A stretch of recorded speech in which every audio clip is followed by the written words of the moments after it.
Bueno amigos, vamos a continuar hoy con nuestro siguiente tema, sección 20, arrendamientos. Listo. Arrendamientos. Los arrendamientos, ojo que en NIF Plenas hubo un cambio en los requerimientos para la contabilización de los arrendamientos, pero en NIF para pymes seguimos exactamente igualiticos. Y hay que tener cuidado porque la norma fiscal tuvo un cambio en el 2017 y ahora el tratamiento fiscal de los arrendamientos es prácticamente igual a los requerimientos de la NIF para pymes. Entonces hay que tener mucho cuidado con esto. Las empresas que aplican NIF plenas tienen un desafío más alto porque las NIF plenas ya se apartaron o la legislación fiscal ya se apartó de lo que es las NIF plenas y está muy similar a lo que es la NIF para pymes. Entonces, nosotros que usamos NIF para pymes, pues nos queda mucho más fácil el tratamiento fiscal de estos tipos de contratos, ¿ok? Bueno, muy bien. Arrendamientos. Los arrendamientos, vamos a ir directamente a la clasificación de los arrendamientos, bien, porque es el punto neurálgico de todo este análisis. Según la norma, según la sección 20, no interesa cuál es el título que tenga el contrato o el acuerdo. Lo que la norma me pide es que haga una evaluación de ciertos elementos que están presentes en los contratos para determinar si se trata o no se trata de un contrato de arrendamiento. ¿Listo? Entonces, el párrafo 4 me dice que yo debo trabajar por clasificar el contrato de arrendamiento como financiero o como operativo. ¿Sí?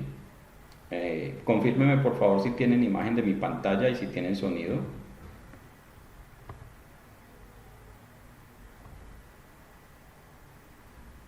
Ok, y es que como no escribían, yo pensé que se habían ido a desayunar y no me habían llevado. Bien, entonces el párrafo 4 nos dice, mire, usted debe clasificar el arrendamiento como financiero o como operativo, independientemente de cuál sea el título que tenga el contrato. Un contrato se puede llamar como quiera. Se puede llamar, por ejemplo, contrato de cesión de uso, contrato de cesión de derechos de usufructo con remuneración. Eso es un arrendamiento. Contrato de lo que sea, pero si cumple una de las condiciones siguientes que vamos a analizar, tiene que ser clasificado como un arrendamiento. Vamos a estudiar cuáles son los elementos que nos llevan a concluir que un arrendamiento se clasifica como financiero. Si un arrendamiento no clasifica como arrendamiento financiero, pues sencillamente es operativo. Sí, pero siempre debemos hacer la evaluación de los elementos para determinar si el contrato llega a ser clasificado como un contrato de arrendamiento financiero. ¿Listo? Ok, entonces me dice la norma. Un arrendamiento se clasificará como financiero cuando transfiera sustancialmente todos los riesgos y ventajas inherentes a la propiedad.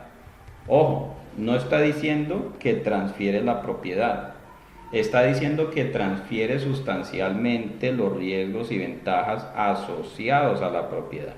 Eso es distinto. Entonces tenemos que volvernos muy hábiles en poder establecer o en poder identificar cuáles son los riesgos y ventajas inherentes a la propiedad de un bien. Un arrendamiento se clasificará como operativo si no transfiere sustancialmente esos riesgos y ventajas inherentes a la propiedad. Entonces básicamente lo que hacemos es evaluar si el contrato es financiero. Si no es financiero, sencillamente es operativo. ¿Ok? Muy bien. ¿Cuáles son las causales de que un contrato de arrendamiento se clasifique como financiero? Entonces, esas causales las tenemos aquí en el literal 20.5. Si un arrendamiento es un arrendamiento financiero u operativo, depende de la esencia de la transacción y no de la forma del contrato. Ejemplos de situaciones que individualmente o en combinación normalmente llevarían a clasificar un arrendamiento como financiero son los siguientes. Si ustedes lo pueden notar en ese párrafo 20.5, tengo unas palabras, unas letras resaltadas, y esto es simplemente para que entendamos lo siguiente. La norma me está dando unas pautas, pero cada entidad debe tomar la decisión, la gerencia debe tomar la decisión sobre cada uno de sus contratos. Porque primero que todo me está diciendo que me va a dar unos ejemplos, no me está diciendo que los que estén allí, esos son y ya. No, me está hablando de ejemplos de situaciones que me pueden llevar a pensar que el contrato es un contrato de arrendamiento financiero. Ejemplos de situaciones que me pueden llevar a concluir que se trata de un contrato de arrendamiento financiero y no de un contrato de arrendamiento operativo. ¿Ok? Muy bien. Entonces, ¿cuáles son esas situaciones? Primera, el arrendamiento transfiere la propiedad del activo al arrendatario a la finalización de su plazo. Si usted tiene, por ejemplo, un contrato de arrendamiento donde le digan, yo le alquilo esta máquina por 10 años, y si usted es cumplido pagándome el arriendo, dentro de 10 años se la regalo. Ese es un contrato que tiene una cláusula que me transfiere a mí la propiedad del activo al final del plazo. ¿Y por qué decimos que me transfiere a mí? Porque portarme bien depende de mí, no depende de un tercero. Entonces, esa condición de que la titularidad o la propiedad de la máquina me va a ser transferida al final del contrato, hace que el arriendo se clasifique como contrato de arrendamiento financiero. Segundo, el arrendatario tiene la opción de comprar el activo a un precio que se espera sea lo suficientemente inferior al valor razonable en el momento en que la opción sea ejercitable, para que al inicio del arrendamiento se prevea con razonable certeza que tal opción se ejercitará. Entonces, de acuerdo con ese párrafo, cualquier contrato de leasing que contenga una opción de compra y esa opción de compra sea por un valor pequeño y ya fijo y establecido, ¿sí? Entonces ese contrato siempre se clasificará como un contrato de arrendamiento financiero. Cuando la opción de compra es del 1%, del 5%, siempre esos contratos se van a clasificar como contratos de arrendamiento financiero. Existen contratos de arrendamiento con opción de compra que no se clasifican como financieros. Voy a ponerle un ejemplo. Supongamos que hacemos un contrato de arrendamiento donde yo digo, le voy a pagar arriendo por los próximos 10 años y al final de los 10 años le voy a comprar el activo y el valor por el cual usted me va a vender el activo es equivalente al 80% del valor razonable en ese momento, en el momento en que se vaya a ejercer la opción de compra. Mire que ese es un contrato de arrendamiento con opción de compra en el cual la opción de compra no es baja, la opción de compra es alta y además depende o va a variar de acuerdo con las variaciones del precio de mercado del activo. Entonces, en ese caso, no contabilizaríamos ese contrato como un contrato de arrendamiento financiero, sino que lo vamos a dejar simplemente como un contrato de arrendamiento operativo. ¿Sí? ¿Es claro ese segundo punto? ¿O hay alguna pregunta, duda, inquietud, objeción, salvedad, aclaración?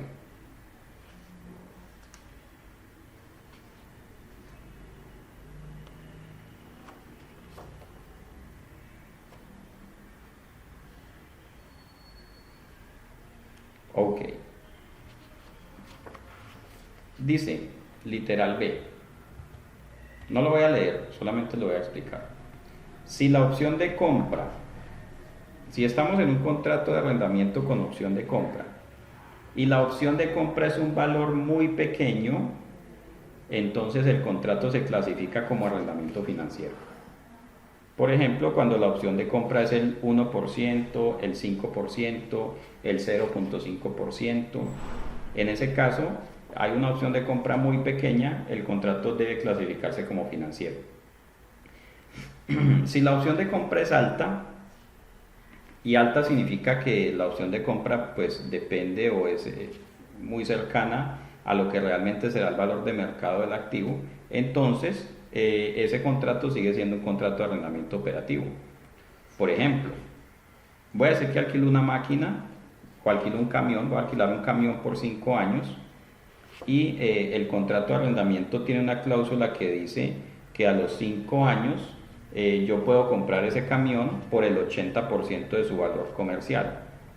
Entonces allí hay una opción de compra, sí, pero esa opción de compra es una opción de compra muy alta, no me está dando ninguna ventaja significativa. Entonces esa es una opción de compra que no hace que el contrato de arrendamiento se clasifique como financiero, sino que sigue siendo operativo. Entonces, si la opción de compra es una opción de compra alta, el contrato sigue siendo operativo. Pero si la opción de compra es un valor bajo, entonces el contrato se clasifica como financiero. Eso es lo que me está diciendo el literal B del párrafo 20.5 en relación con la clasificación de los arrendamientos. Bien, el literal C me dice, el plazo del arrendamiento es por la mayor parte de la vida económica del activo, incluso si no se transfiere la propiedad. Aquí aparece un nuevo término que es vida económica. ¿Qué será la vida económica? ¿Lo recuerdan? ¿O qué viene a sus mentes cuando ven esa frase vida económica?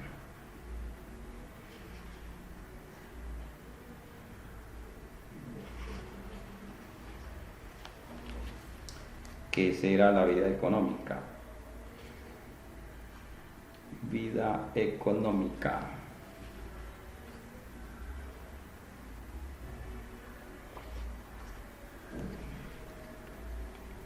Nancy dice vida económica que produzca ingresos. Entonces vamos a hacer un breve ejemplo de lo que es vida económica. Supongamos que alguien compra un carro nuevo. Yo no, a mí no me dan ganas de carro nuevo, ya tuve un carro nuevo y eso es nuevo los primeros 30 segundos, cuando usted sale del concesionario ya deja de ser nuevo. Entonces alguien compra un carro nuevo y lo utiliza por 5 años. A los 5 años lo vende, lo compra alguien más, ese sí puedo ser yo, a mí me encanta comprar carros más o menos que tengan 5 años de uso, y entonces lo uso 3 años, ahí van 8. A los 3 años lo vendo y lo compra alguien más que lo usa otros 5. Ahí van 13.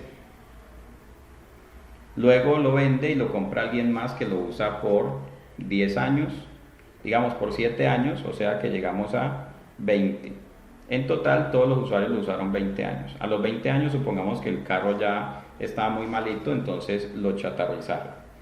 La vida económica de ese carro fueron 20 años. ¿Sí? 20 años.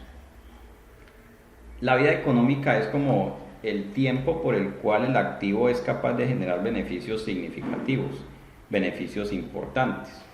¿Ok? Entonces, en el ejemplo que les acabo de dar, la vida económica del activo fue 20 años. Técnicamente, la norma define la vida económica como la suma de todas las vidas útiles que tiene el activo a lo largo de toda su historia, la suma de las vidas útiles. Entonces, digamos que la vida económica es todo el tiempo en el cual el activo es capaz de generar beneficios económicos significativos. ¿Listo? Muy bien. Entonces, la vida económica va más allá de la vida útil. ¿En qué sentido? Que la vida económica tiene que ver más con la duración total del activo en servicio, más que con el tiempo en que una entidad espere utilizar ese activo. Entonces, la vida económica, por ejemplo, si hablamos de un vehículo, ¿sí? Más o menos la vida económica de los vehículos está actualmente en unos 20 años, vehículos de carga. De ahí para allá, pues, va a ser muy costoso mantenerlos, va a ser muy costoso, va a tocar hacerle reparaciones importantes. Entonces, digamos que más allá de 20 años el activo deja de generar beneficios importantes, simplemente porque ya toca meterle mucha plata para que sigan operando. Entonces 20 años podría ser 20 años es de hecho un buen tiempo para lo que es una vida económica. Pero también la vida económica de un vehículo puede ser más corta dependiendo del tipo de contratos que haya, porque puede ser que en 5 años el vehículo genere un importe de beneficios que sea igual a su costo nuevo. Entonces, si eso ocurre, pues vida económica podría ser esos 5 años, el tiempo en el cual el vehículo generó la mayor parte de los beneficios que puede llegar a generar. Entonces, pensemos en lo siguiente: un leasing o un contrato de arrendamiento de computadores. Generalmente los computadores se alquilan por periodos de 1, 2 o 3 años. Pues cualquier contrato de arrendamiento, de alquiler de computadores de 3 años o de 2 años, ya es un contrato que cubre la mayor parte de la vida económica de esos computadores. Esos computadores, después de esos 2 años, aunque siguen estando buenos y se pueden utilizar, realmente su valor va a ser muy poco significativo. Entonces, cualquier contrato de arrendamiento de computadores prácticamente se convierte en un arrendamiento financiero, precisamente porque después de ese contrato es muy poco el beneficio que esos computadores pueden generar.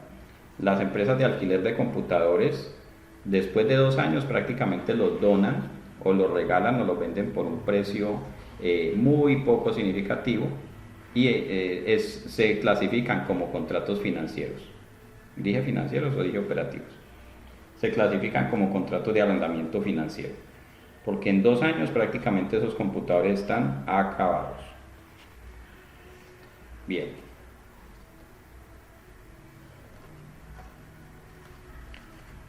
El literal D.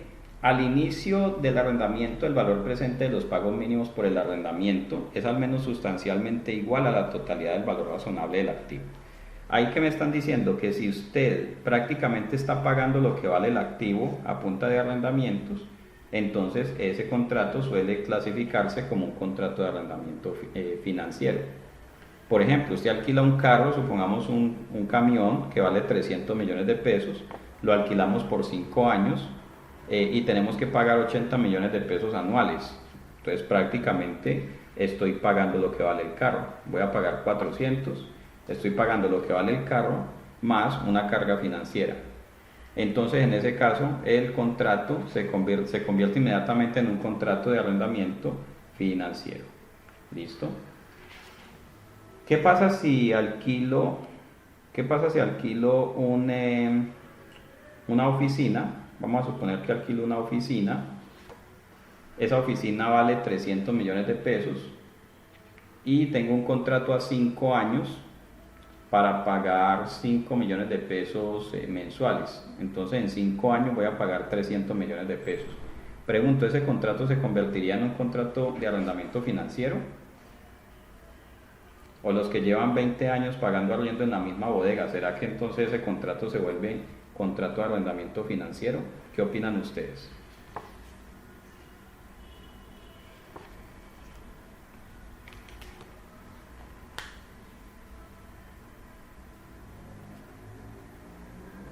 Pero me van a decir sí o no y por qué.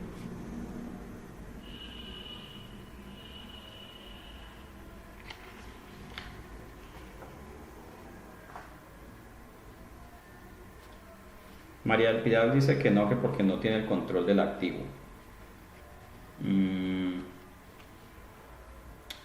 Bueno, ese argumento...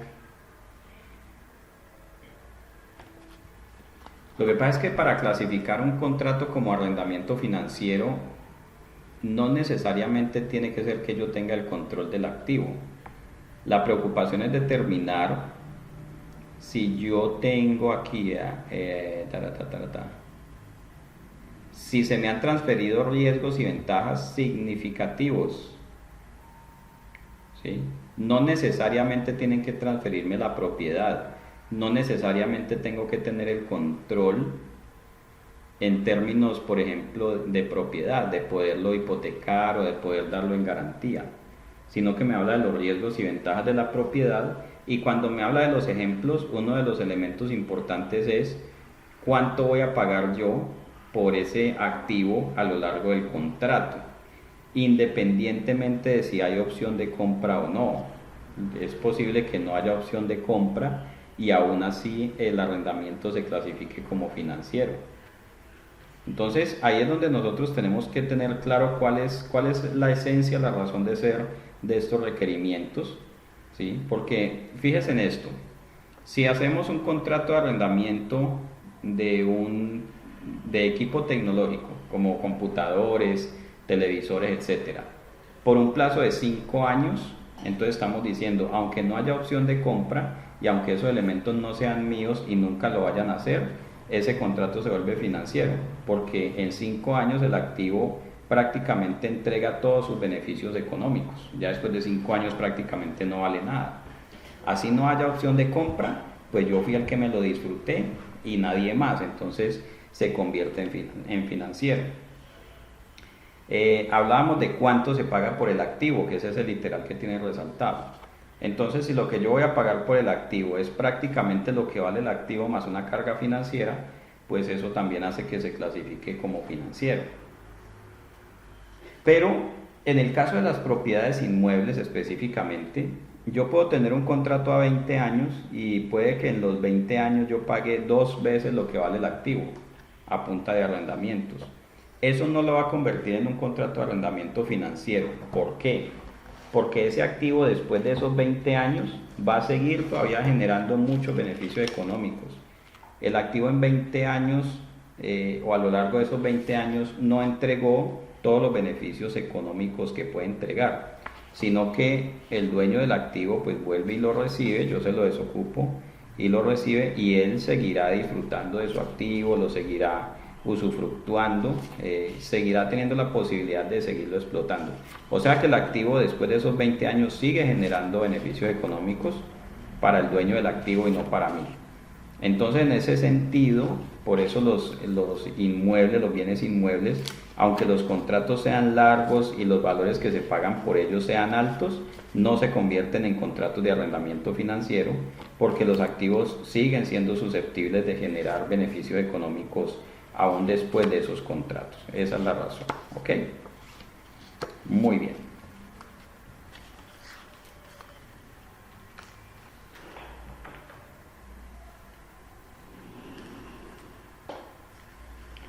El literal E me dice, los activos arrendados son de una naturaleza tan especializada que solo el arrendatario puede usarlos sin realizar modificaciones importantes en ellos. Entonces, hay muchas compañías que necesitan mandar a fabricar una máquina y lo hacen a través de contratos de leasing. El banco le presta dinero o le transfiere dinero a la compañía que va a fabricar la máquina para que construya una máquina a la medida del cliente. Pero es el banco quien paga en un contrato de arrendamiento financiero. Entonces, en ese caso, cuando se trata de... Lina dice, entonces sería operativo, sí. Los contratos de bienes inmuebles casi siempre van a clasificarse como operativo independiente de su duración, independiente del valor que se pague por ellos. Listo. Ok. Entonces, si se trata de una máquina que se mandó a hacer una máquina personalizada, esos contratos suelen ser siempre contratos de arrendamiento financiero. ¿Por qué? Porque esas máquinas no le sirven a nadie más. Y el hecho de que sea una máquina personalizada hace que el banco quiera tener ciertas garantías para que a los 2 o 3 años no le vayan a liquidar ese contrato y pues el banco entre a pérdida. Esos elementos los vamos a ver en el párrafo siguiente, ¿ok? Que son elementos adicionales. El párrafo 20.6 nos dice otros indicadores de situaciones que podrían llevar por sí solas o en combinación con otras a la clasificación de un arrendamiento como financiero son las siguientes. Primera, literal A. El arrendatario puede cancelar el contrato, pero las pérdidas sufridas por el arrendador son asumidas por el arrendatario. ¿Sí? Las pérdidas sufridas por el arrendador son asumidas por el arrendatario. Ese es el caso de los activos especializados. Si yo le digo al banco, oye, señor banco, compre tal máquina y me la alquila por 20 años, pero es una máquina que no me sirve sino a mí, que nadie más podría llegar a estar interesado en esa máquina, entonces seguramente el banco va a incluir una cláusula que dice: si usted me cancela el contrato y me devuelve la máquina, pues entonces me va a tener que pagar todos los cánones que estén pendientes, porque yo no voy a perder plata con esa máquina. Entonces, si existe eso, si existe esa condición, pues estamos en un caso en el cual se aplica lo que está diciendo ese literal A. Segundo, las ganancias o pérdidas procedentes de fluctuaciones de valor residual del activo repercuten en el arrendatario, por ejemplo, en forma de descuento del arrendamiento, etc. Si la opción de compra está ligada o mejor dicho, si la opción de compra es pequeña, el contrato se convierte en financiero, porque ¿qué pasa? Si la opción de compra está establecida, por ejemplo, en 2 millones de pesos desde el inicio del contrato, ¿qué pasa si al final del contrato el activo tiene un valor de 1.000 millones de pesos? Igual yo lo voy a comprar en 2. Entonces ahí la fluctuación del valor razonable del activo me está generando un beneficio a mí como arrendador, a mí como arrendatario. Y eso hace que el contrato se clasifique o se reafirme su clasificación como contrato de arrendamiento financiero. Y el literal C me dice que el arrendatario tiene la posibilidad de prorrogar el arrendamiento durante un periodo secundario, pero con una renta sustancialmente inferior a la de mercado. Entonces yo puedo tener un contrato con una cláusula que dice, por ejemplo, que el contrato sea 10 años y la cláusula diga que yo lo puedo renovar por 10 años más por un canon que es el 50% de lo que es el canon de los primeros 10 años. Si es así, pues entonces ese contrato se clasifica como arrendamiento financiero. Bien, entonces, fíjese que lo interesante o lo que la norma me está diciendo es, siempre buscamos determinar si el arrendatario es la entidad que más se va a beneficiar de los beneficios o que más va a obtener los beneficios económicos del activo. Si es así, entonces el contrato se convierte en un contrato de arrendamiento financiero. Aunque no haya transferencia de la propiedad, aunque el activo se vaya a devolver al finalizar el contrato, ¿sí? No es necesario que se transfiera la propiedad al finalizar el contrato. Lo que sí es necesario es que se transfieran los riesgos y ventajas asociados a la propiedad, así sea temporalmente, bien, en combinación con otros factores. Listo. Muy bien. ¿Preguntas hasta allí?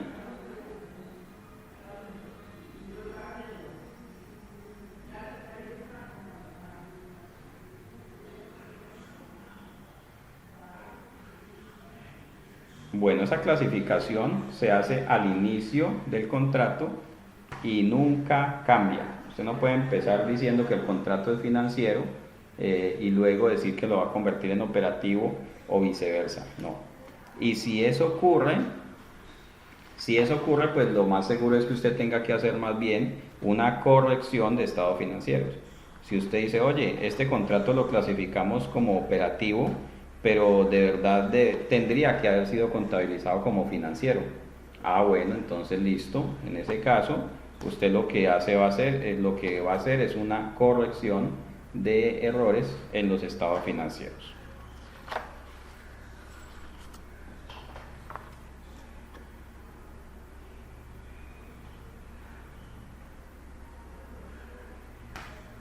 Bien.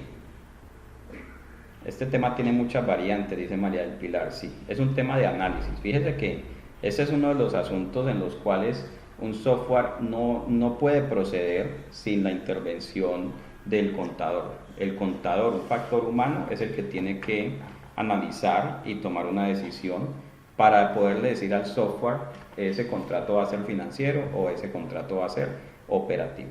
¿Listo? Entonces, juicio profesional. Y fíjese que hasta ahí ni siquiera hemos empezado, ni siquiera sabemos qué es lo que vamos a hacer con la contabilización de los contratos. Porque antes de eso tenemos que hacer un buen trabajo de clasificación de contratos. De esa primera parte de esa primera parte depende que todo lo demás quede bueno. Si clasificamos mal el contrato, ya cometimos un error en los estados financieros. Bien. Ahora sí, ¿qué vamos a hacer? Cuando ya clasifiqué el contrato como financiero o como operativo, lo primero que voy a hacer es anotarlo en una listica. Tengan una lista de contratos siempre disponible, incluyendo los de arrendamiento y cualquier otro tipo de contratos. Contratos de suministro, contratos de uso de activos, contratos de, no sé, un contrato de compra de materia prima, contratos de distribución, todos los contratos, ténganlos en una listica, porque esos son muy importantes para poder hacer evaluaciones sobre los estados financieros. Listo, entonces, ¿qué vamos a hacer? Básicamente, si el contrato fue clasificado como financiero, tengo que reconocer un activo y tengo que reconocer un pasivo. Vamos a reconocer los derechos de uso y vamos a reconocer las obligaciones de pago derivadas del contrato. El activo adquirido o el activo mantenido en régimen de arrendamiento financiero se va a clasificar de acuerdo con la naturaleza del activo. No lo voy a poner en intangibles derechos de uso. Todavía veo que algunos hacen eso. Lo voy a poner, si es un vehículo, un camión para repartir mercancía, lo voy a poner en propiedades, planta y equipo. Si es una oficina, propiedades, planta y equipo. Si es un terreno, también. Si es un activo intangible, por ejemplo un software, yo puedo comprar software o adquirir software en arrendamiento financiero, pues entonces lo voy a poner en intangible. Si es un cultivo, pues lo voy a poner en activos biológicos. Voy a clasificar el activo adquirido o el activo adquirido mediante contrato de arrendamiento de acuerdo con su naturaleza. Y una vez clasificado le voy a dar el tratamiento que sea pertinente. Por ejemplo, si lo clasifico como propiedad, planta y equipo, pues lo voy a medir como mido toda la demás propiedad, planta y equipo. Allí no importa si esa propiedad, planta y equipo es comprada con mi plata, comprada con préstamo o comprada mediante un contrato de leasing.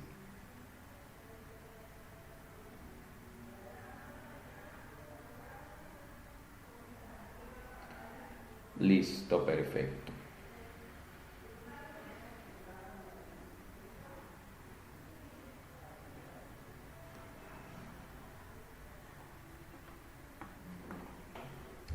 Ok.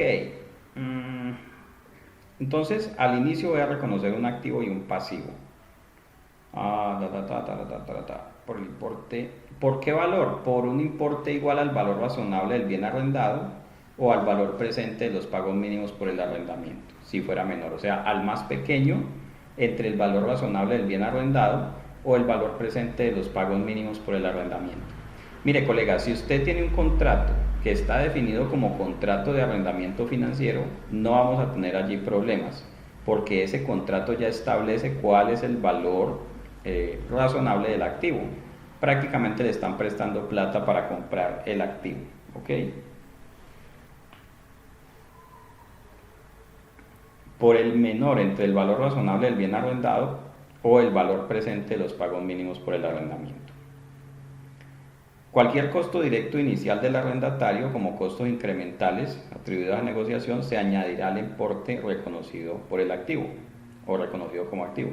El valor presente de los pagos mínimos por arrendamiento debe calcularse utilizando la tasa de interés implícita del arrendamiento. Si no se puede determinar, pues se utilizará la tasa de interés incremental de los préstamos del arrendatario. Bueno, vamos por partes. Y aquí voy a hacer un ejemplo para el párrafo 20.9, reconocimiento inicial. Vamos aquí.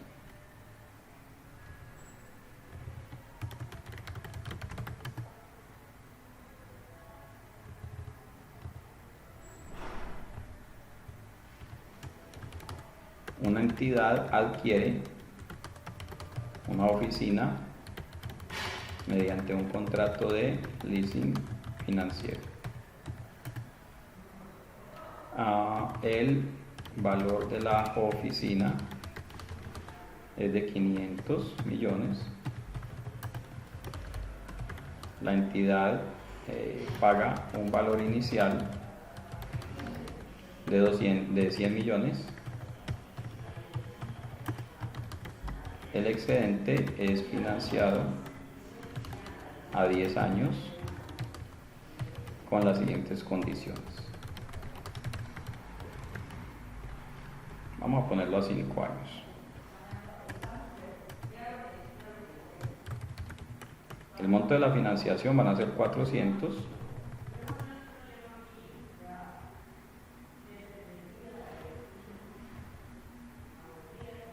El plazo, 5 años.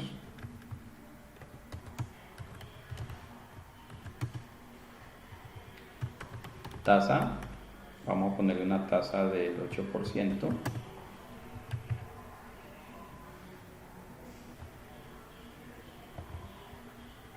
Y opción de compra, pongámosle el 5%. El 5% de este valor.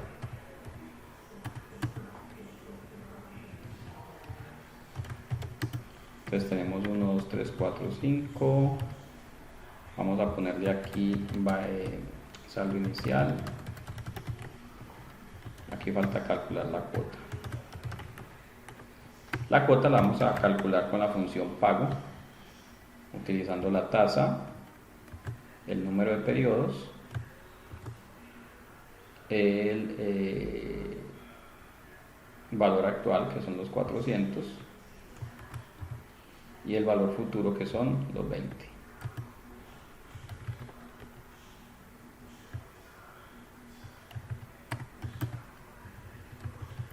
Entonces vamos a tener el saldo inicial por 400, vamos a tener una cuota, vamos a tener abono capital, vamos a tener interés, como al contrario,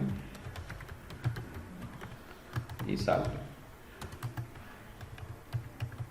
Saldo inicial va a ser el saldo final de la cuota anterior.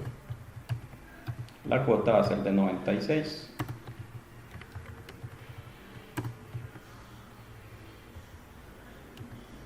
El interés va a ser el saldo inicial multiplicado por la tasa.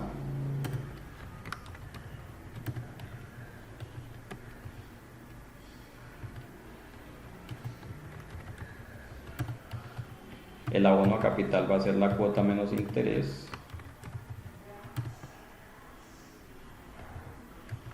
Y el saldo será el saldo inicial menos el abono a capital. Listo. Después de pagar 5 cuotas, pues voy a tener un valor, un saldo de 20 millones de pesos. Entonces, ¿cómo se contabiliza? Contabilización inicial, ¿no? Reconocimiento inicial, digamos.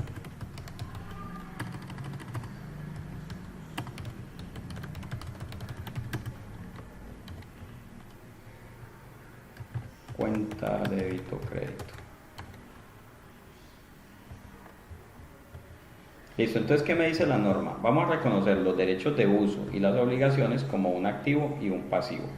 Entonces voy a decir aquí propiedad, planta y equipo, oficina, 400 millones. Y vamos a decir aquí obligación financiera, leasing, 400 millones. Pero ojo,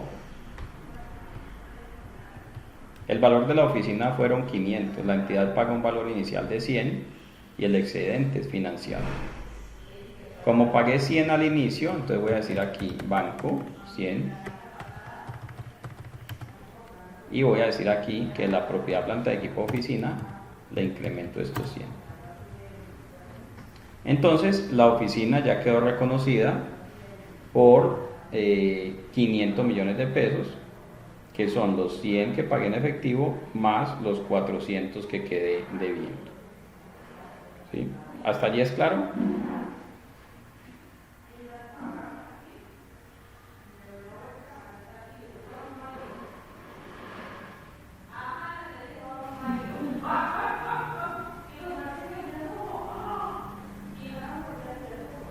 Listo.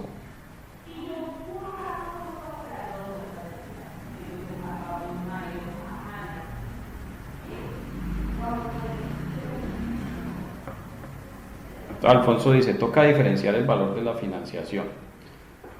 Básicamente sí, porque la adquisición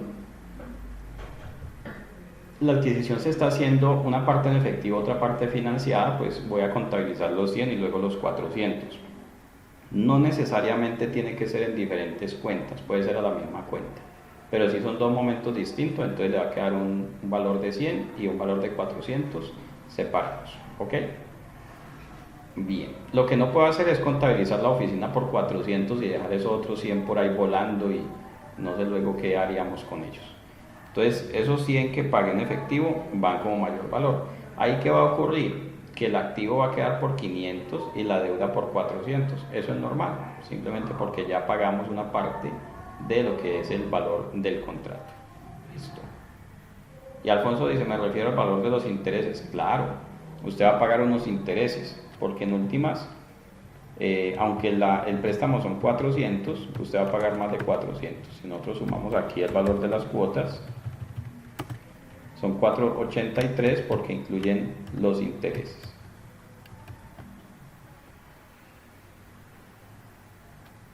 Incluyen los intereses y no incluyen el saldo de la deuda. El saldo no el valor, la opción de compra. Bueno, muy bien. Hasta allí estamos claros en la medición o en el reconocimiento inicial de la partida por 400 millones más los 100 que pagué, entonces me queda por 500. El activo va a quedar por 500 y el pasivo va a quedar por 400.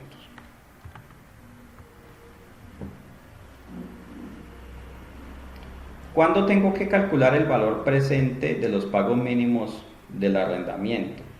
Cuando se trata de un contrato distinto a los contratos de leasing financiero que firmo con los bancos. ¿Sí? Por ejemplo,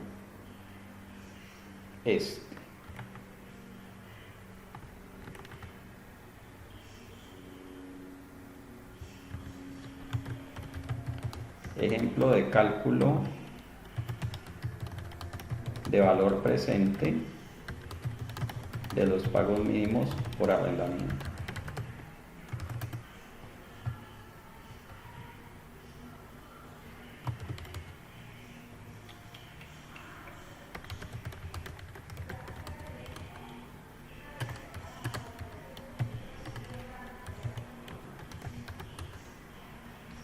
Una entidad adquiere una máquina mediante un contrato de arrendamiento. Voy a ponerle aquí no financiero. La máquina tiene un valor razonable de 300 millones.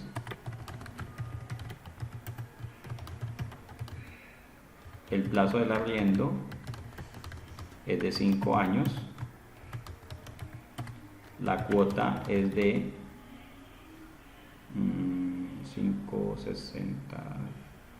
72 millones anuales. Voy a pagar 72 millones anuales. El plazo del arrendamiento es 5 años y esa máquina tiene un valor razonable de 300 millones de pesos. O sea, si yo la voy a comprar en la calle, me cobrarían 300 millones de pesos.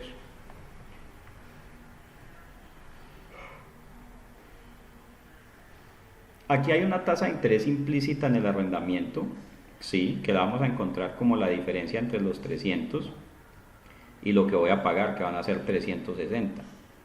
Entonces, si tengo los dos datos, el dato del valor razonable de la máquina y el dato de los pagos, pues entonces lo calculo así. En este caso, puedo calcular la tasa de interés implícita. Así.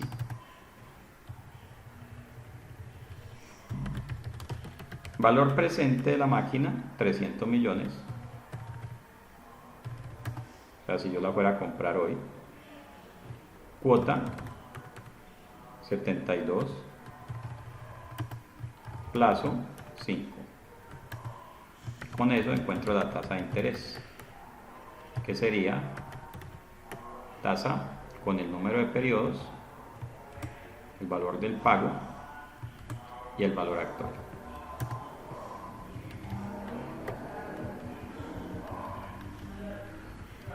Número de periodos de 41. Ok. Es que la cuota, el pago tiene que ser negativo.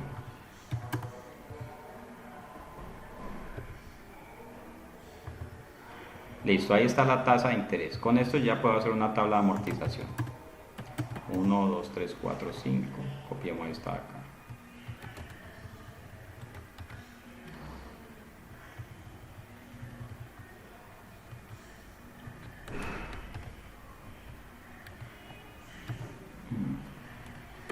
Saldo inicial 300.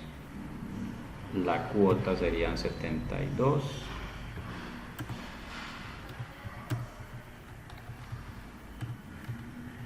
El interés es con el de 42.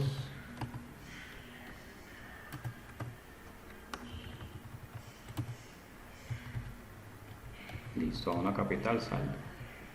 Y listo, ya tengo hecha mi tabla de amortización.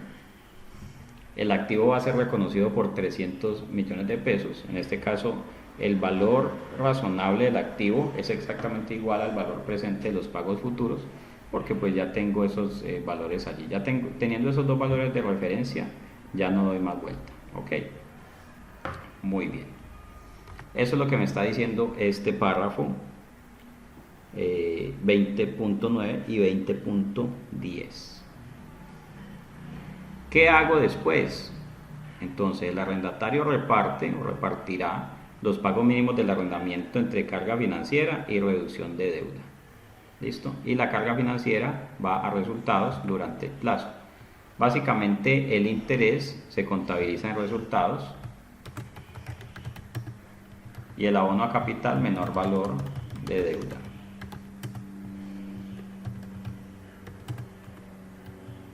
¿Listo? Voy a venir un momentico a mi ejemplo de la máquina. Ok, ustedes recuerdan que antes de la NIF nosotros contabilizábamos ese activo como un activo intangible, en este caso por 400 millones de pesos,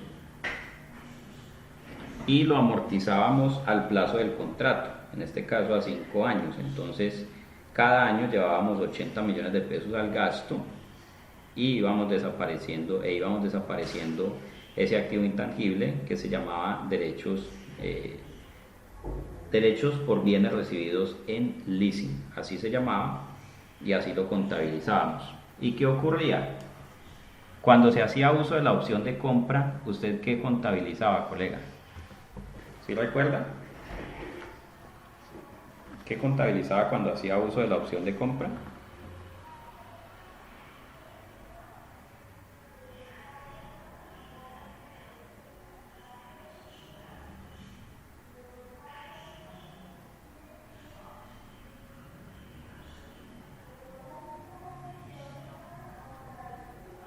Ole, ¿qué contabilizaba?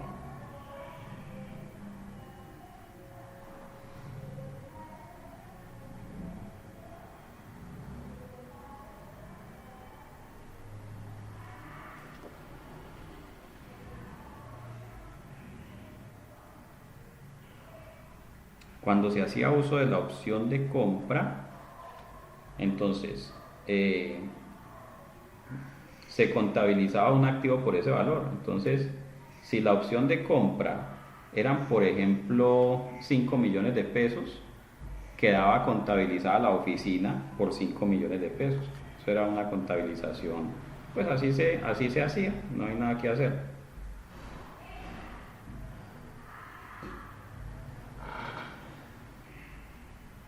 Ahora resulta que lo que me dice la NIF es, no señor, cuando usted hace uso de la opción de compra, usted no va a hacer ninguna afectación en el activo. Usted lo que va a contabilizar es la cancelación de la deuda. La cancelación de la deuda, y no va a contabilizar nada al activo. Básicamente, cuando usted hace uso de la opción de compra, usted lo que está haciendo es que está pagando lo poquito que debía del pasivo.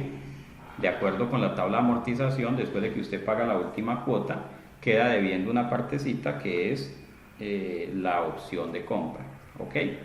Hasta ahí vamos claro, ¿cierto?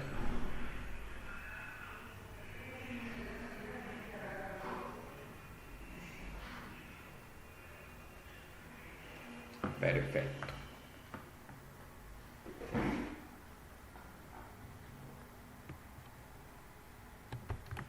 Muy bien, volvamos entonces acá.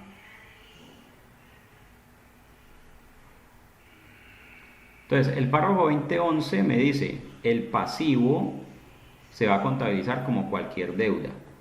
Y el párrafo 2012 me dice, el activo arrendado bajo un arrendamiento financiero de acuerdo con esta sección, o se va a contabilizar de acuerdo con la sección correspondiente para ese tipo de activo.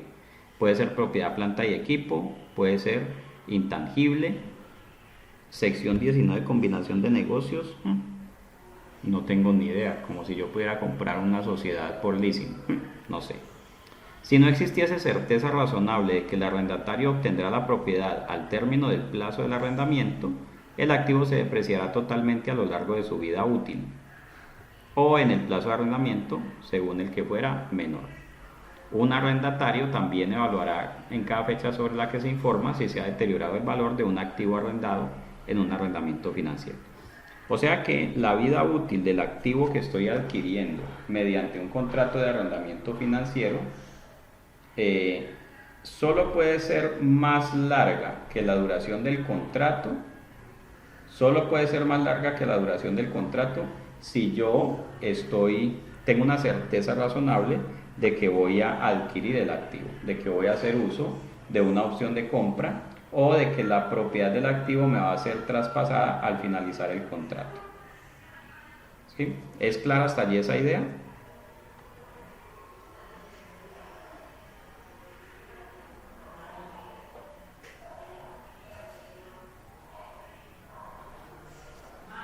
Dice María del Pilar, cuando el arrendamiento sea de un equipo para un proyecto específico,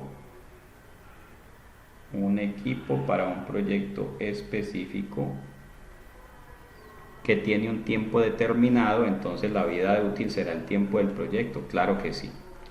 Si por ejemplo el proyecto va a durar apenas 3 años y en esos 3 años entonces usted necesita determinados equipos que solo los va a utilizar para ese proyecto, entonces claro, la vida útil de esos equipos no puede superar los 3 años. Si usted le pone una vida útil más larga, lo que va a ocurrir es que en el año 4 y en el año 5 o en los años que sea, pues usted va a estar castigando el estado de resultados con una depreciación, pero no va a tener un ingreso relacionado. Entonces ahí ya estamos cometiendo también un error en los estados financieros. Ojo amigos, que una mala estimación de vida útil, una mala estimación de valor residual, son errores en los estados financieros. ¿Sí? Y esos errores, cuando se vayan a arreglar, pues tienen que arreglarse como se corrigen los errores en los estados financieros. Muy bien.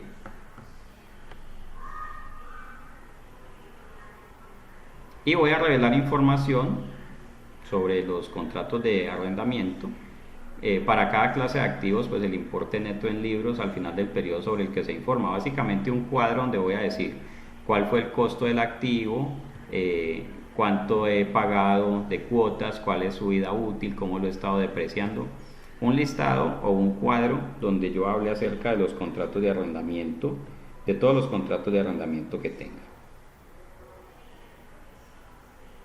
Esta revelación, el literal B, es muy interesante porque me dice cuánto voy a pagar en el siguiente año. O sea, por ejemplo, si estoy haciendo estados financieros del 2021, cuánto voy a pagar por ese contrato en el 2022, cuánto voy a pagar en los siguientes 5 años y cuánto voy a pagar después de 5 años. ¿Okay?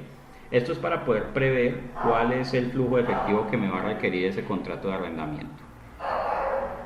Y una descripción general de los acuerdos de arrendamiento significativos. Usted va a hablar un poquito acerca de ello, cuándo se hicieron, para qué se hicieron, cuál era el propósito, etcétera, etcétera. ¿Listo? ¿Hasta ahí alguna pregunta sobre la contabilización de contratos en estados financieros de los arrendatarios?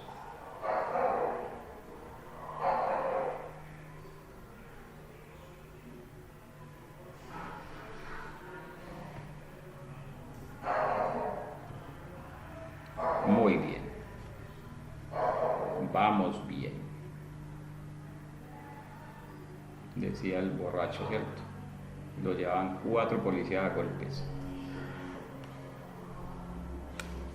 Listo, entonces vamos a ver ahora qué van a hacer los estados financieros de arrendatarios en arrendamientos operativos. Listo. Este es el típico contrato, ¿no? Contrato operativo.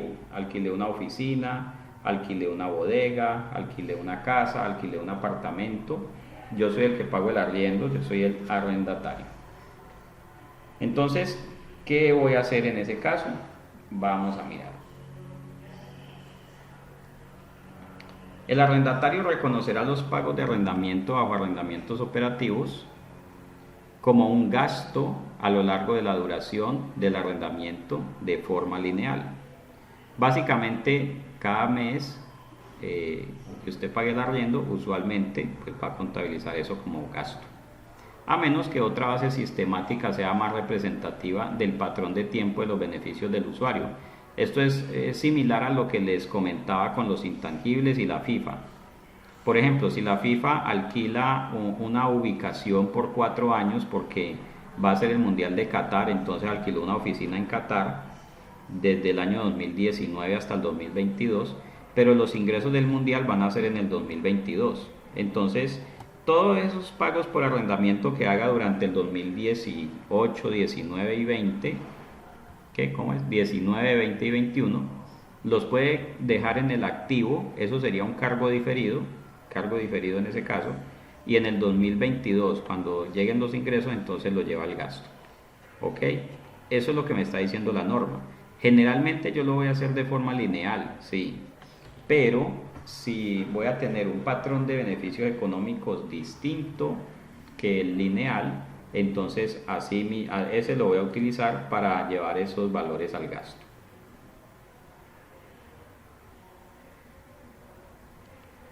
Bien. Los pagos del arrendador se pueden estructurar, es posible, se estructuran de forma que se incrementan en línea con la inflación general esperada para compensar incrementos por costo por inflación esperados del arrendador. Entonces eso puede hacer que yo tenga que contabilizar un poquito menos al inicio y un poquito más al final, eso va a ser normal y es aceptado. Bien, vamos a hacer un ejercicio.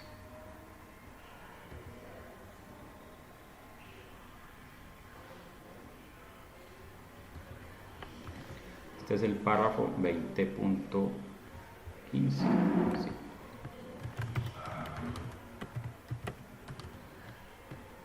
Gasto de arrendamiento operativo. Bueno, ojo con esto. Una entidad toma en arriendo una bodega. Pagará 100 millones anuales, pongámosle 120,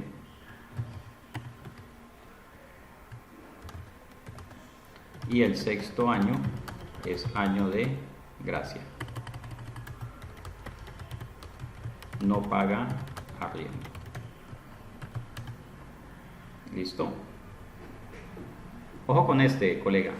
Una entidad toma en arriendo una bodega, pagará 120 millones anuales por los primeros 5 años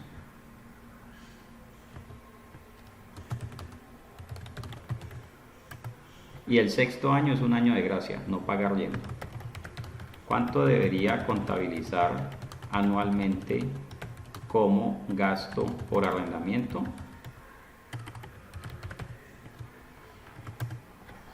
Analice el caso y me cuenta, los escucho, los leo.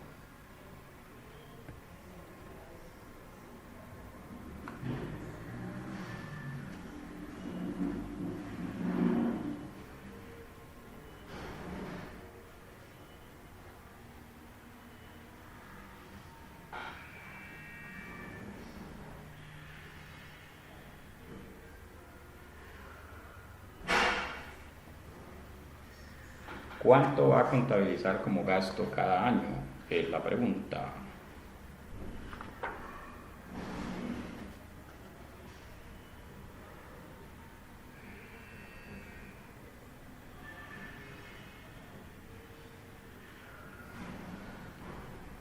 ¿Cuánto contabilizarán los colegas como gasto por arrendamiento cada año?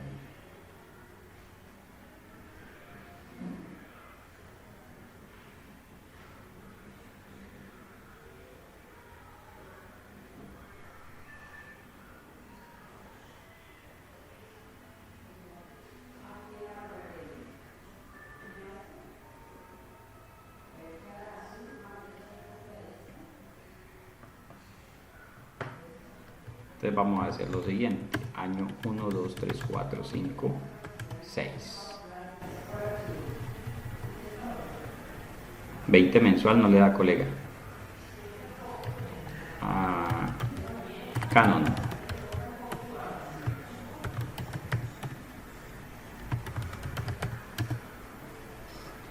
Listo, vamos a pagar 120 millones por los años 1 al 5 y el año sexto me lo van a regalar. Entonces aquí vamos a aplicar una norma de la calle que dice no hay nada regalado. María del Pilar dice, ¿deberíamos traer a valor presente los cánones para recalcular el valor del arrendamiento? No, porque usted cada año va a pagar 120 durante los primeros 5. Si le dijera que va a pagar 600 millones al final del año 6, es otra cosa. Pero usted va a tener que sacar cada año 120 millones de pesos. La respuesta correcta la tuvo Lina Tatiana Vesga. Vamos a contabilizar 100 millones anuales como gasto de arrendamiento.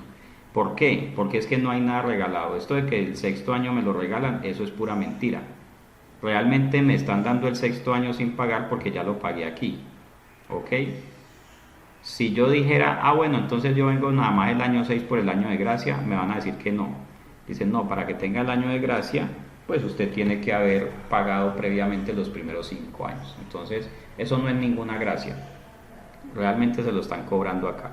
Entonces, ¿qué vamos a hacer? Simplemente estos 600 van a dividirse entre la duración del contrato incluido el año de gracia, y son 100 millones de pesos, y eso es lo que vamos a llevar cada mes como gasto.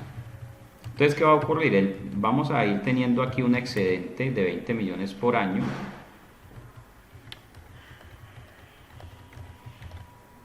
¿Sí? Que se van a ir acumulando como un gasto pagado por anticipado realmente. Usted ahí lo que está haciendo es, va pagando de manera anticipada el valor del arrendamiento del sexto año. Y en el sexto año, como no va a tener que hacer un desembolso, pues entonces va a llevar esos 100 que tiene en el gasto pagado por anticipado, lo va a llevar al estado de resultados ya como gasto. ¿Sí? ¿Hasta ahí es claro o hay alguna pregunta?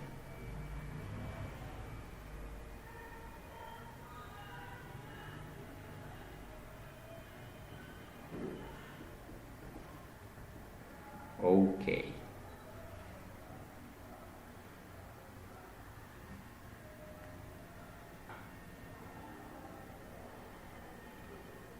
Vamos bien, entonces, mucho ojo con los contratos que tengan periodos de gracia, con los contratos que tengan, que el primer año págueme 50 millones, o los 2 primeros años 50 millones y el tercero y cuarto de a 100, o al contrario, ¿no? Que págueme los 3 primeros años de a 100 y luego el cuarto y quinto me paga solamente 50. Todo ese tipo de acuerdos merecen o requieren que nosotros evaluemos si solamente se trata de de un acuerdo sobre flujos de efectivo, ¿sí? Porque yo puedo decir, por ejemplo, es que los primeros años voy a pagar 100 millones de pesos y luego voy a ir pagando de a 50. Pues ahí resulta que es un acuerdo sobre flujos de caja. Entonces lo que hago es, digamos, calcular o sumar cuánto voy a pagar en total y dividirlo, ahora sí, distribuirlo entre los años del contrato. ¿Ok? Y ahora sí, esa va a ser la forma como yo reconozca el canon o como reconozca el gasto en el estado de resultados. ¿Listo? Entonces no se deje, digamos, no se deje engañar o no se deje llevar por la costumbre simplemente de dividir o de llevar cada pago como gasto al estado de resultados. ¿No? Más allá de eso, tengo que mirar cuánto voy a pagar en total por ese contrato para poder así determinar cómo voy a llevar esos valores al estado de resultados.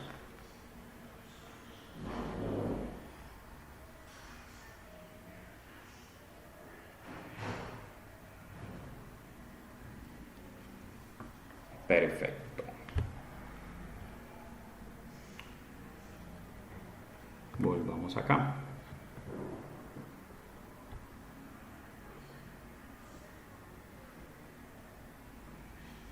La información a revelar pues es muy similar a la anterior. Vamos a informar una descripción general de los contratos de arrendamiento. Haga un cuadrito donde diga yo pago arriendo por estos y estos y estos locales. Obvio, si usted tiene 700 puntos de venta, pues no va a hacer un listado de los 700 puntos, no, tampoco. Ahí va a ser un poco más general en la información. Pero si usted tiene 10, 12 contratos de arrendamiento, sí sea un poco más específico sobre ellos. Bueno, estados financieros de los arrendadores en arrendamientos financieros. Cualquiera de nosotros se puede convertir en arrendador de un contrato de arrendamiento financiero. Basta que tengamos un contrato que se clasifique como contrato de arrendamiento financiero para el arrendatario y entonces allí nosotros nos convertimos en arrendador de un contrato de arrendamiento financiero. ¿Sí? Tendremos que hacer también ese análisis para determinar si el contrato en el cual somos arrendadores se convierte o se debe contabilizar como un contrato de arrendamiento financiero. Entonces, pregunto, si en los contratos de arrendamiento financiero el arrendatario debe reconocer el activo, ¿qué debería hacer el arrendador? Si el arrendatario debe reconocer el activo, ¿qué debería hacer el arrendador?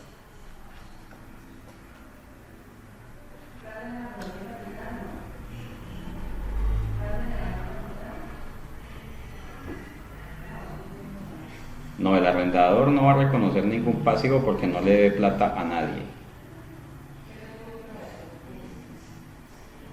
El activo antes de ser arrendado está en los estados financieros del arrendador. Si cuando se hace el contrato el arrendatario va a reconocer el activo, ¿qué debería hacer el arrendador con el activo?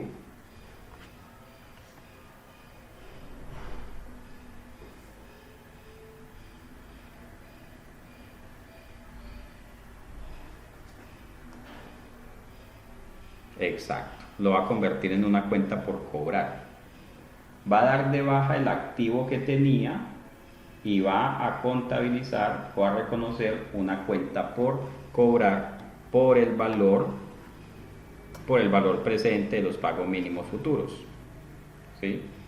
Vamos a dar de baja el activo y vamos a reconocer una cuenta por cobrar. Básicamente es exactamente igual a que si vendiéramos el activo, si lo vendiéramos a crédito.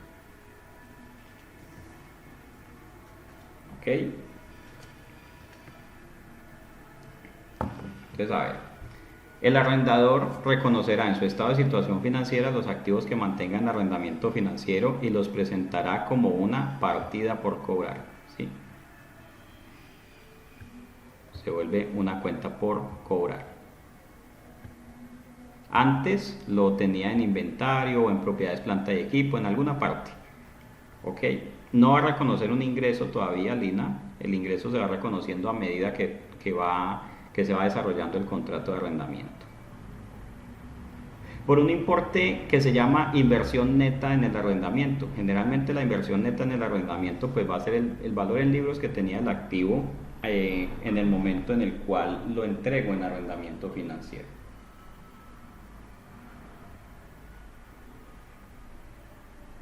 Y si tengo que gastarme un dinerito poniéndolo a punto o arreglándole o cambiándole algo, lo que sea, pues entonces eso también va a ser parte de lo que se llama el importe neto del arrendamiento, la inversión neta del arrendamiento.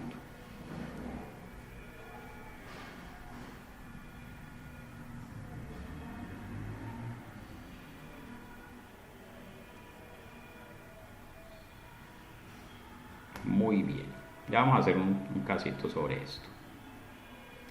Para arrendamientos financieros distintos a los que involucran a un fabricante o distribuidor que también es arrendador, los costos directos iniciales como costos incrementales se incluirán en medición inicial. Ok, vamos a hacer entonces un caso.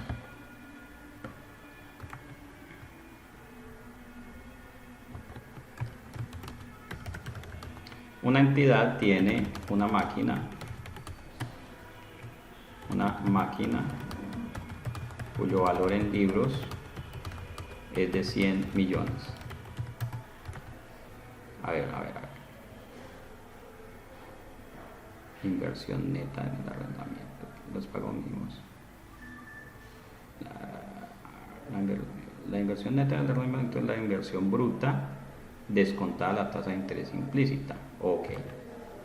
Una entidad tiene una máquina cuyo valor en libros es de 100 millones. La entrega en un contrato que se clasifica como financiero con las siguientes condiciones.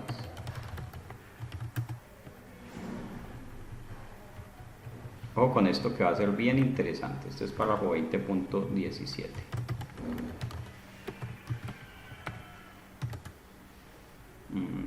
Estados financieros, arrendador en arrendamiento financiero. La máquina tiene un valor en libros de 100 y el contrato tiene las siguientes condiciones: plazo en años, pongámosle 5, con un canon de, pongámosle 30, plazo 5 años con canon de 30 y los pagos mínimos a recibir. Valor en libros de 100. Espere que tengo que buscar aquí lo siguiente. Esto. La inversión neta. La inversión neta en el arrendamiento es la inversión bruta descontada a la tasa de interés implícita en el arrendamiento. En este caso, quiero estar seguro si esa máquina tengo que reconocer un ingreso o no.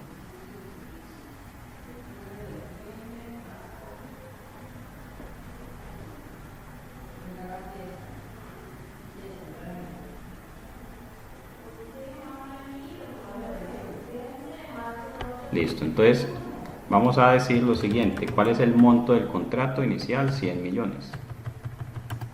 ¿Qué es el valor en libros de la máquina? 100 millones de pesos.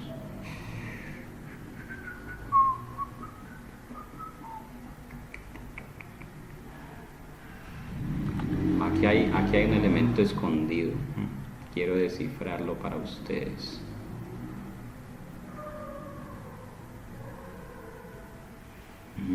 Pero esto es para fabricantes o distribuidores. Vamos a buscar esto en el glosario. Inversión neta en el arrendamiento.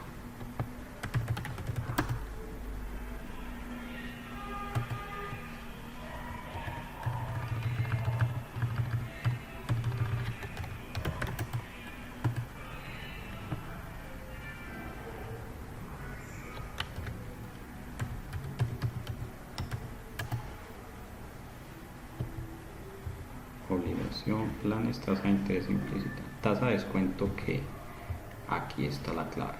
Al inicio del arrendamiento, produce la igualdad entre el valor presente total de los pagos mínimos por el arrendamiento y el valor residual no garantizado y la suma de el valor razonable. Ah, claro. Valor razonable del activo arrendado y cualquier costo directo inicial del arrendador. Listo. Ojo con este asunto, vea. Estamos hablando de que una entidad tenía una máquina con valor en libros de 100 millones. ¿Cuál es el valor razonable de la máquina? Lo necesito. La máquina tiene un valor razonable de 180 millones. La entrega con un contrato que se clasifica como financiero con las siguientes condiciones. Vamos a ponerle cuotas de 40. ¿Sí? Y entonces la definición de tasa de interés implícita me habla del valor razonable del activo arrendado. Básicamente es como si yo estuviera vendiendo el activo, pero no por 100, sino por 180. De hecho, si el valor razonable del activo es 180, no hay ninguna razón por la cual yo vendería el activo por 100. Entonces, si el activo lo entrego en un contrato de arrendamiento que se clasifica como financiero, tengo que partir del hecho de que esa máquina tiene ese valor razonable de 180. Entonces voy a tener que reconocer 180 como valor de la cuenta por cobrar del activo entregado en arrendamiento. No puedo reconocerla por menos. Entonces, ¿cómo va a quedar eso? Ya vamos para allá.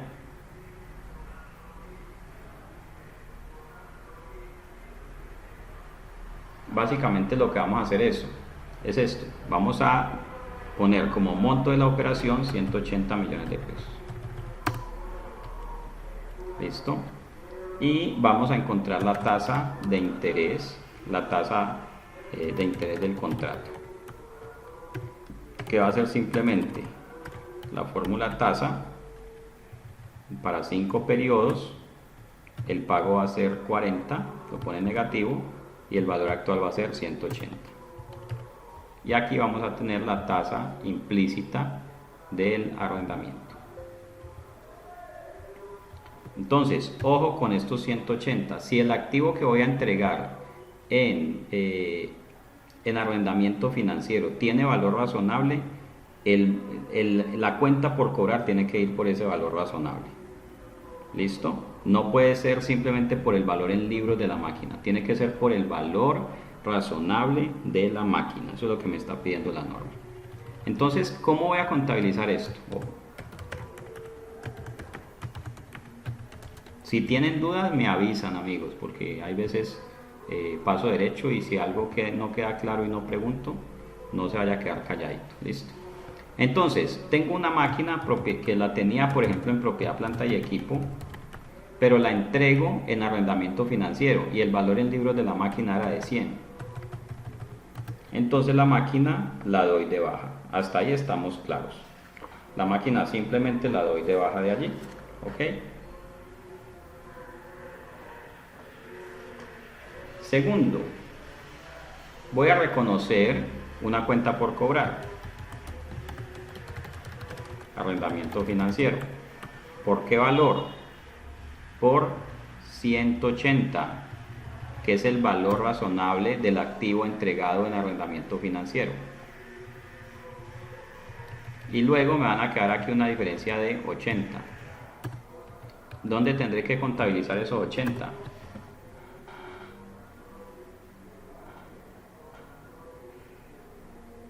¿Dónde voy a contabilizar los 80?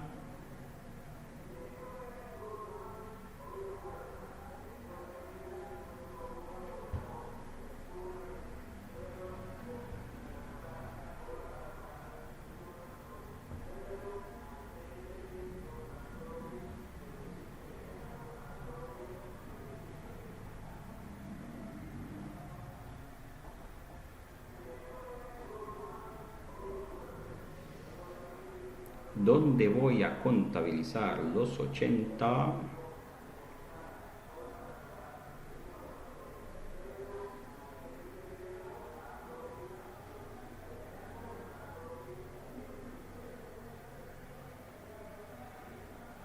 Se fueron a almorzar.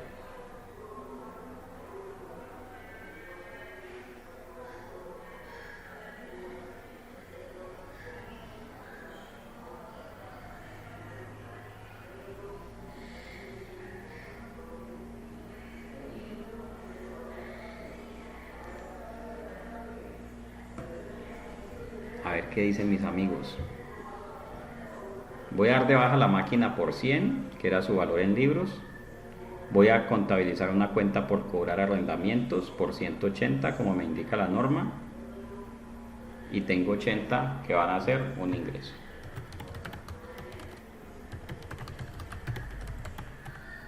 ¿Listo? Ganancia en venta, porque es tal cual como si la estuviera vendiendo. ¿Listo? Tal cual como si la estuviera vendiendo. Entonces la máquina desaparece de mis estados financieros y en su lugar aparece una cuenta por cobrar. Y tributariamente, ¿cuál es el artículo del código del estatuto tributario que habla acerca de los arrendamientos?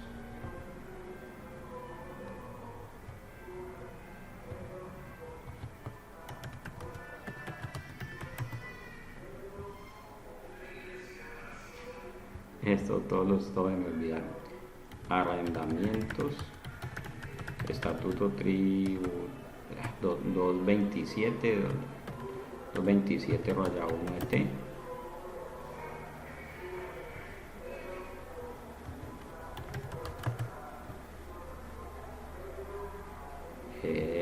Arrendamientos.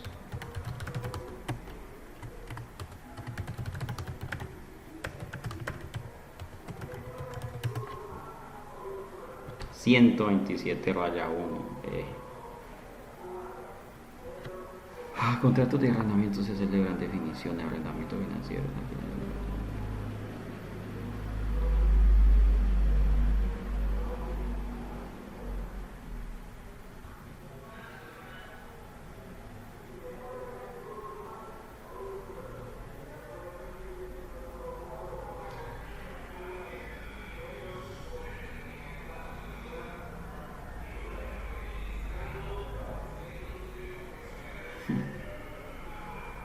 Oiga, esto está bien mocho. Este tema está muy interesante para hablarlo con el tributarista. Pero yo creo que esto, combinado con el artículo 29, da como resultado que estos 80 se conviertan, claro que sí, estos 80 se conviertan en ganancia ocasional en el año en el cual se celebre el contrato. Esa es la conclusión a la que yo llegaría. Y de aquí en adelante pues se contabilizan los abonos a capital y los intereses. Este es un contrato a 5 años, saldo inicial, cuota, interés, abono a capital, saldo final. Saldo inicial son 180 y de aquí en adelante es este. La cuota son 40.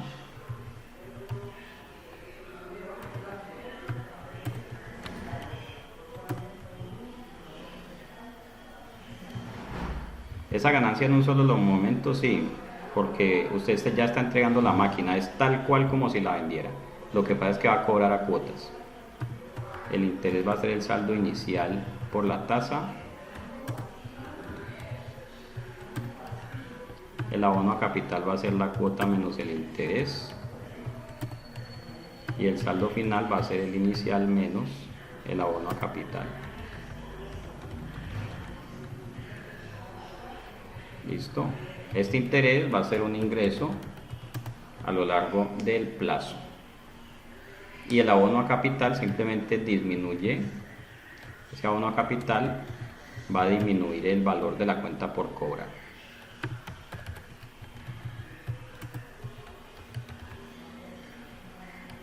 Listo. De los 200 que va a recibir en las 5 cuotas anuales, 180 va a ser abono a capital y 20 van a ser intereses distribuidos de esta forma. ¿Ok? A ver qué me están escribiendo, estoy pendiente.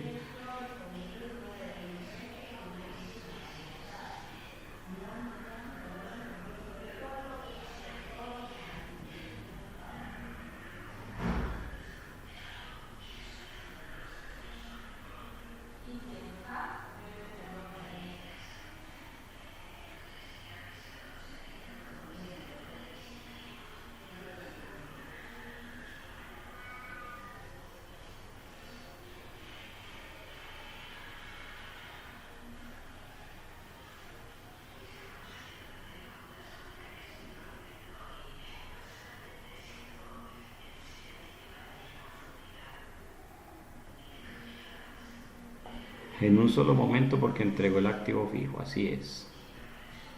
Entregó el activo arrendado. Listo, volvamos aquí. Estamos en el 20.17.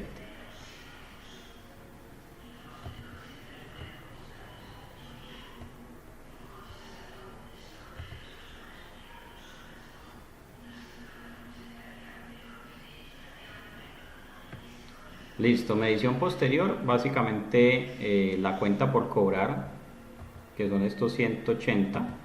Cada vez que reciba una cuota, pues va a tener un abono a capital hasta que desaparece. Y el activo ya no le tengo que hacer nada porque el activo lo entregué.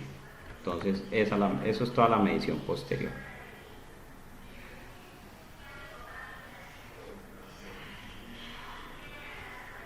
Listo, esta parte no va. Información a revelar, simplemente la conciliación de lo que voy a recibir en el primer año, entre 1 y 5 años y a más de 5 años. Ingresos financieros no ganados, simplemente, por ejemplo, si el corte de los estados financieros, si el contrato hubiera empezado el 31 de diciembre, entonces yo tendría que informar que de ese contrato voy a recibir 20 millones de intereses en los siguientes términos y le pongo esta tablita de amortización. Valores residuales no garantizados, esto es simplemente cuando la opción de compra la va a ejecutar un tercero. Eso se llama un valor residual no garantizado. Pero eso es muy poco común, eso la verdad nunca lo he visto por acá. Estimación de incobrables, claro que sí, eso como es una cartera, pues tiene que ser evaluada para ver si se puede cobrar o no. Cuotas contingentes que se reconocieron como ingresos. Las cuotas contingentes son pagos adicionales que hace el arrendatario. Por ejemplo, hay contratos de arrendamiento que dicen que el activo se puede utilizar cierto número de horas al mes y si se utiliza más horas, entonces el arrendatario debe pagar un valor adicional. Eso se llaman cuotas contingentes.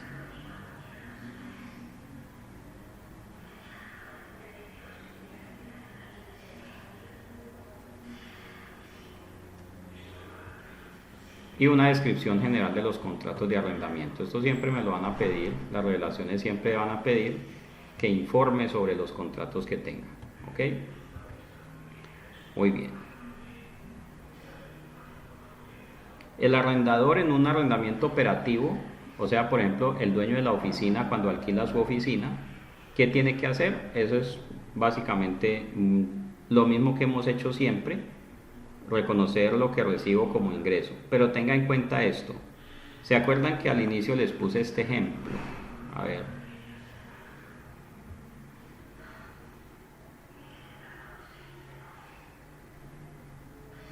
Este ejemplo.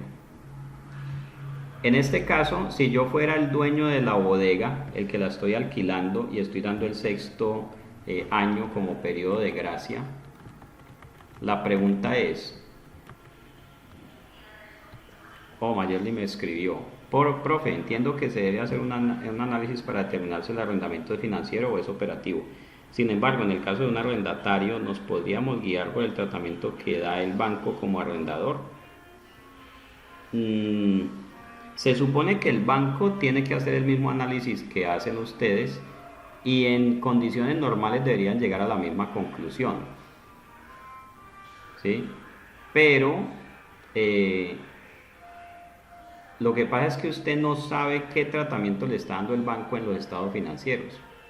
Aunque el contrato se llame contrato de arrendamiento operativo, es posible y debería ser así que el banco en los estados financieros lo esté tratando como financiero.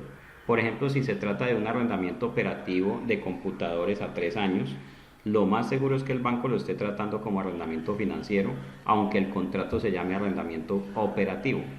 Entonces usted no se puede guiar por el título del contrato, sino que tiene que hacer la evaluación para determinar si realmente ese contrato es financiero o es operativo. Así que mucho cuidado con eso. ¿Listo? Bien. Ahora, volvamos a este ejemplo que tengo aquí en pantalla.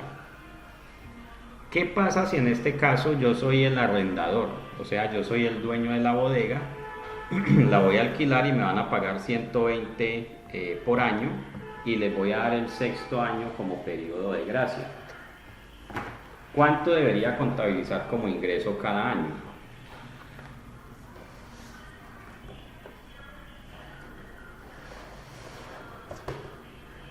¿Cuánto contabilizaría como ingreso cada año si yo fuera el arrendador?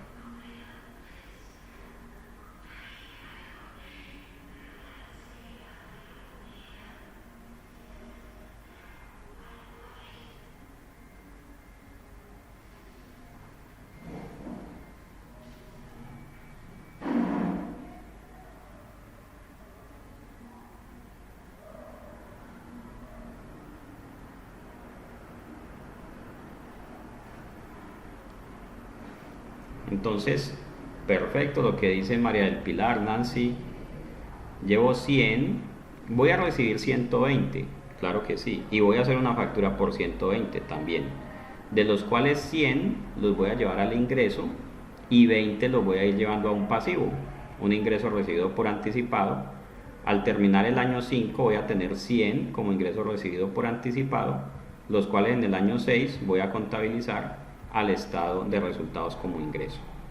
Y ojo, para efectos fiscales el tratamiento va a ser exactamente igual. Voy a tener 100 de ingreso en cada uno de los años. ¿Ok? Para efectos fiscales esto es aplicable. Todo por disposición del artículo 29 del Estatuto Tributario, realización del ingreso para obligados a llevar contabilidad. Bien, a ver qué más hay aquí.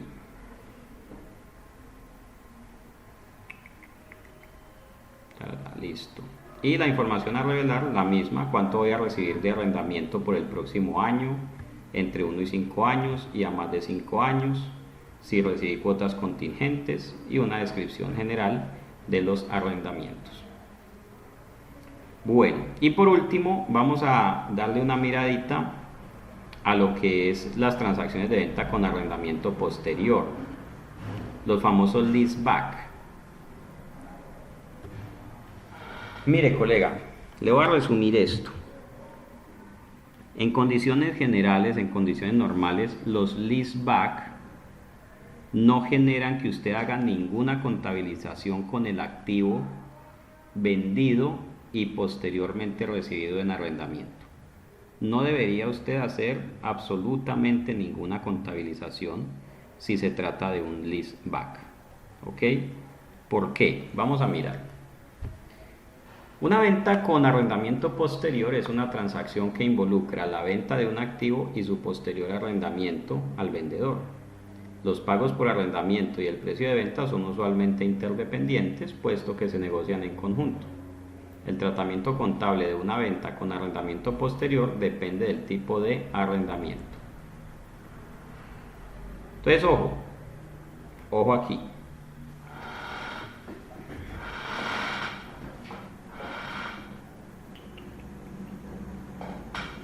Cuando yo hago una venta de un elemento de propiedades, planta y equipo, esa venta, para poder reconocerse o para que yo la reconozca como venta en mis estados financieros, tiene que cumplir los criterios de reconocimiento de los ingresos de actividades ordinarias establecidos en el párrafo 23.10 de la NIF para pymes. Vamos a verlo. Estamos en el 2033, vamos al 23.10. Vamos a ver estos elementos. Venta de bienes. Una entidad reconocerá ingresos de actividades ordinarias procedentes de la venta de bienes cuando se satisfagan todas y cada una de las siguientes condiciones. Entonces vamos a mirarlas y vamos a evaluar si en los contratos del leaseback se cumple esto. Primero, la entidad ha transferido al comprador los riesgos y ventajas de tipo significativo derivadas de la propiedad de los bienes. Entonces, colega, cuando usted hace un leaseback, y voy a hacer unas preguntas y por favor me las contestan allí en el chat. Cuando usted hace un leaseback, usted le está entregando al banco los riesgos y ventajas significativos derivados de la propiedad del activo. Riesgos y ventajas tiene que ver con el derecho al uso, al usufructo, pagar el impuesto predial, si hay un terremoto y se cae el activo, pues quién pierde plata. Entonces la pregunta es, cuando hay leaseback, ¿se le entregan al banco los riesgos y ventajas derivados del activo?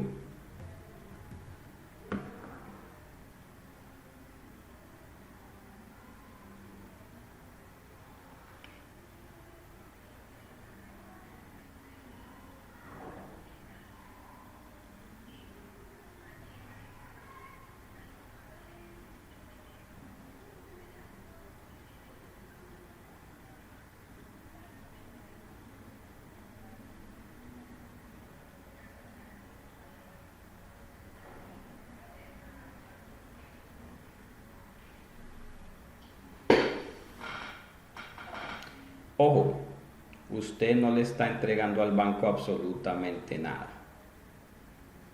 ¿Por qué? El impuesto predial se lo cobran a usted. Si hay que pintar la casa, la tiene que pintar usted. Si se le dañó un bombillo, lo tiene que cambiar usted. Si hay un problema con las empresas municipales, lo tiene que arreglar usted. Olvídese, usted no le está entregando al banco nada. El banco lo único que está haciendo es tomar la propiedad legal del activo como garantía por la plata que le está prestando. Así de sencillo. Ese primer literal no se cumple. Y esto lo hemos discutido. Bueno, realmente tuve un solo cliente que me presentó una operación de leaseback y estuvimos disputando sobre esto. No es propiamente una hipoteca, es una garantía mucho más fuerte que una hipoteca. Es una garantía parecida al contrato de venta con pacto de retroventa. Le entrego la propiedad legal, usted me entrega el dinero. Cuando yo le acabe de pagar, me devuelve la propiedad legal. Pero todos los riesgos y ventajas están cayendo en cabeza mía. Si leemos los contratos de leaseback, los riesgos y ventajas de ese activo están en cabeza del dueño original, no del banco. Mire el segundo literal. La entidad no conserva para sí ninguna implicación en la gestión corriente de los bienes vendidos, en el grado usualmente asociado con la propiedad, ni retiene el control efectivo de los mismos. En los contratos de leaseback, la entidad sí conserva la gestión del activo. Yo lo tengo que mantener, si se daña el techo yo lo tengo que arreglar. Y además, retengo el control sobre el activo. Sí, yo soy el que decido si lo subarriendo, si construyo sobre él, todo eso. Literal C. Bueno, el literal C se cumple y el literal D y el literal E. Los importantes son el A y el B. En los contratos del leaseback no se cumplen las condiciones establecidas en el párrafo 23.10 para contabilizar una venta de bienes. Por lo tanto, los contratos del leaseback en condiciones generales no se contabiliza nada con el activo. No me voy a poner a darlo de baja para luego volverlo a reconocer. Ojo con eso. Si alguno de sus clientes tiene un contrato de leaseback, le invito a que me invite a revisarlo. Sí, estamos hablando de quién del dueño del activo. Yo tengo una bodega y voy a hacer un leaseback con el banco. Le vendo la bodega para que el banco me la alquile. Entonces, no tengo que dar de baja la bodega para volverla a reconocer. ¿Sí? Y si lo han hecho, pues hay que corregir todo eso porque eso genera unos temas bastante malucos en los estados financieros, sobre todo porque los leaseback, por ejemplo, si la bodega vale 3.000 millones, yo se la vendo al banco por 2.000 y el banco me da 2.000 millones de pesos. Entonces ahí se generan a veces pérdidas, eso se vuelve un encarte en los estados financieros. Entonces en contratos de leaseback, nada de eso. Si yo hago un leaseback con el banco, pero que no resulta en contrato de arrendamiento financiero, o sea, yo de verdad le vendí mi bodega al banco y el banco me la alquiló el contrato de arrendamiento operativo, eso es otra cosa, pero eso aquí no sucede. Entonces, en contratos de leaseback, colega, no hay que dar de baja el activo para luego volverlo a contabilizar. ¿Listo? Lo deja ahí quietico y simplemente el dinero que le entregó el banco lo va a poner en un pasivo y va a hacer una revelación diciendo que existe la operación. Claro que sí, hay que hablar de esa operación, pero no vamos a dar de baja el activo. ¿Listo? Bueno, compañeros, hemos llegado al final de la sesión del día de hoy. Espero que tengan un maravilloso fin de semana, que descansen, que el Señor los acompañe y nos vemos el próximo viernes a las 6:30 de la tarde.